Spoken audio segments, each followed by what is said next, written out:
suka tidak suka, senang tidak senang, ya kemungkinan bisa saja membicarakan terkait persoalan pencapresan, persoalan koalisi, persoalan dukungan Jokowi akan berlabuh kepada siapa. Karena kita tahu bahwa di PDIP sendiri ada dua kader yang ingin maju, yaitu Mbak Puan dan Ganjar. Dan jika misalkan Ibu Megawati atau PDIP mengusung Puan Maharani jadi presiden, lalu di saat yang sama Pak Jokowi misalkan mendukung capres yang lain, ini kan sebuah kerugian.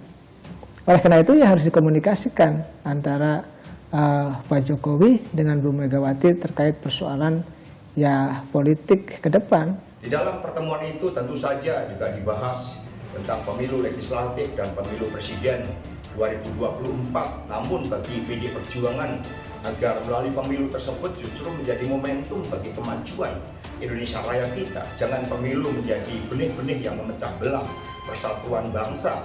Dan dalam konteks kepemimpinan antara Bung Karno, Ibu Mega, Pak Jokowi, dan kepemimpinan yang lahir pada tahun 2024 merupakan satu kepemimpinan yang senafas agar Indonesia betul-betul menjadi negara besar.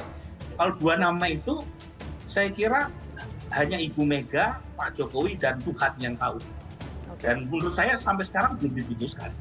Siapa di antara kedua nama ini yang diputuskan oleh PD Perjuangan. Jangan-jangan dijodohkan. Dalam pengertian dipasangkan. Atau jangan-jangan cari win-win solution yang lain. Nah itu yang kita tunggu. Segera temui Jokowi sebelum umumkan capres PDIP. Mega melobi presiden agar dukung Puan.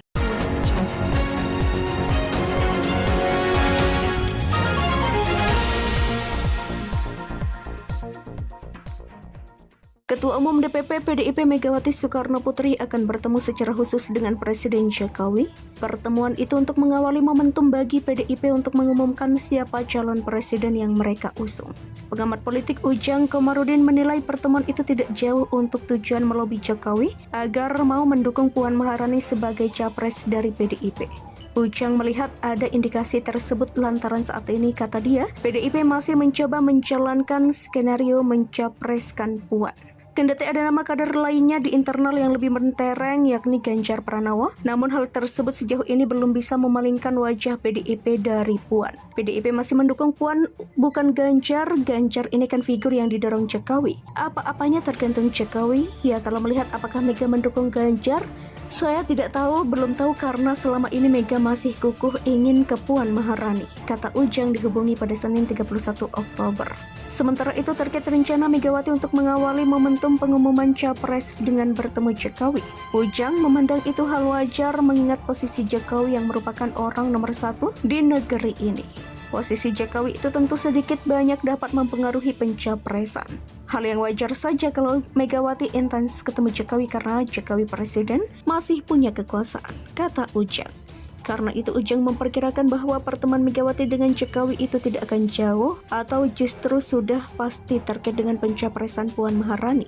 Mengingat disinyalir ingin melobi Jokowi agar memberi dukungan untuk Puan. Sebelumnya, Sekretaris Jenderal DPP PDIP Hasto Kristianto menyampaikan bahwa pengumuman calon presiden dari PDIP untuk Pilpres 2024 akan ada momentumnya. Hasto menyebut momentum itu akan diawali dengan pertemuan secara khusus antara Ketum PDIP, Megawati Soekarnoputri bersama Presiden Jokowi serta Ketua Umum partai politik yang akan bergabung dengan koalisi. Hasto menyebut hal itu juga pernah dilakukan pada momentum Pilpres 2019 lalu, di mana Megawati bertemu dengan Jokowi untuk berdialog panjang perihal Capres dan Cawapres.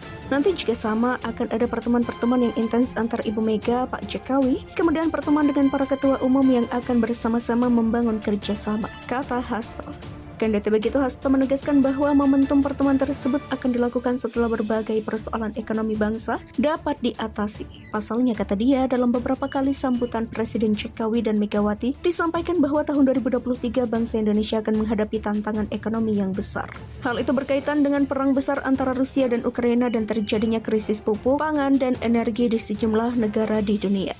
Adapun menurutnya tantangan dalam negeri saat ini adalah berjuang mengatasi berbagai tekanan dan persiapan menggelar G20 dan kepemimpinan Indonesia di ASEAN.